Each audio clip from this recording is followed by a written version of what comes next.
he's not going to report any Social Security or Medicare tax. Instead, he's going to fill out a Schedule SE, which is for self-employment tax.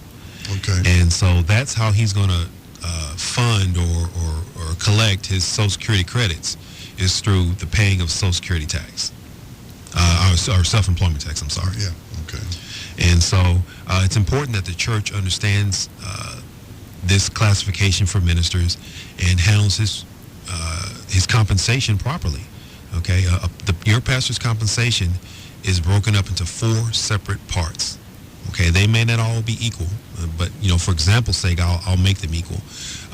You have salary, you have housing, you have expense reimbursements, and you have fringe benefits.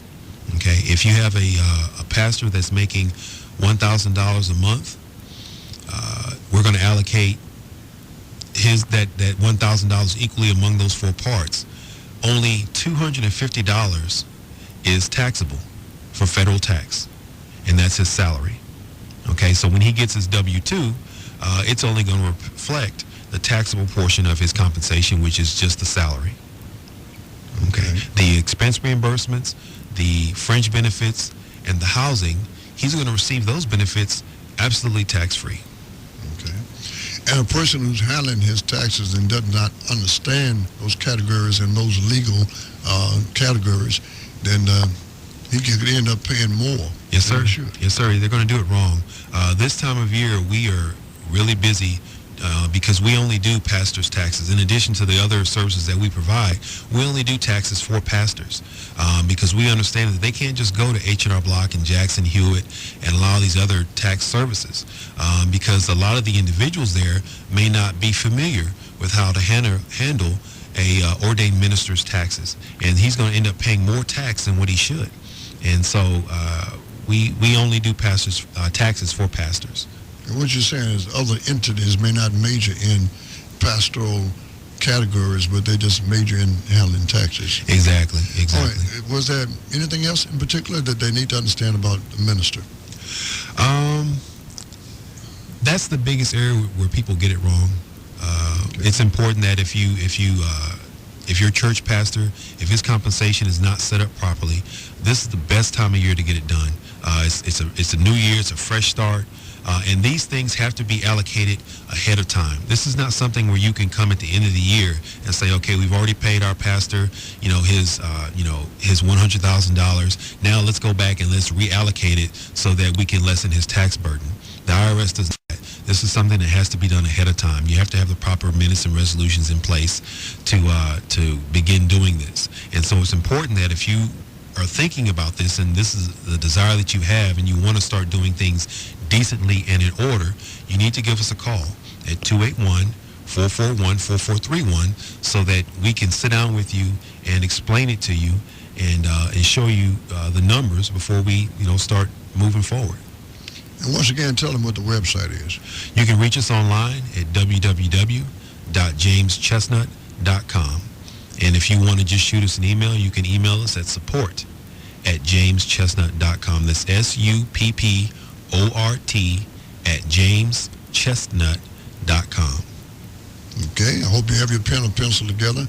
If we stirred up any questions in your mind and you want to get down to the nitty-gritty and know exactly what you need to do to get it done, and get it done decently and in order, then you want to contact our guest. We'll try to give that information to you, but again, before we leave the air. But as we come up to the closing segment of the show, what is it that you would really like for them to know beyond what you've already shared? Well, as always, I think it's important that our churches and our community programs are set up properly.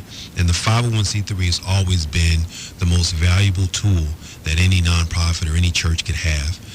If you haven't already gotten your 501c3, I would encourage you to really make that a priority in 2010. It's very hard to do anything off of tithes and offerings. Okay, your church is going to be limited on what type of outreach programs it can accomplish and it can engage in. And so it's very important that you set up your community outreach program or your CDC, which is a community development corporation, so that you can receive monies outside of your tithes and offerings. Grants are available. contributions from private donors are available, but you can't position yourself to receive those unless you have your 501c3. But that's our job. We're here to help you get positioned so that you can receive those blessings. They're out there. They're waiting on you. You just have to position yourself to receive them. So the most advisable thing to do is set up a separate corporation known as a CDC, Community Development Corporation. Yes, sir. And those outside resources are not mingled with your church treasure.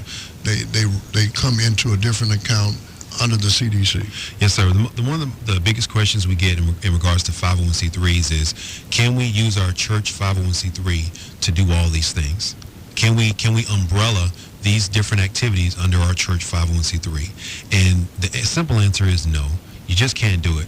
A church receives a 501c3 to do one thing and one thing only, and that's the whole church service, the whole regular religious worship. Okay? You may be able to get away with a food pantry here or a thrift store there. Okay?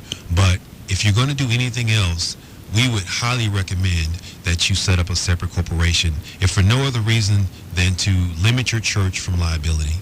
Okay?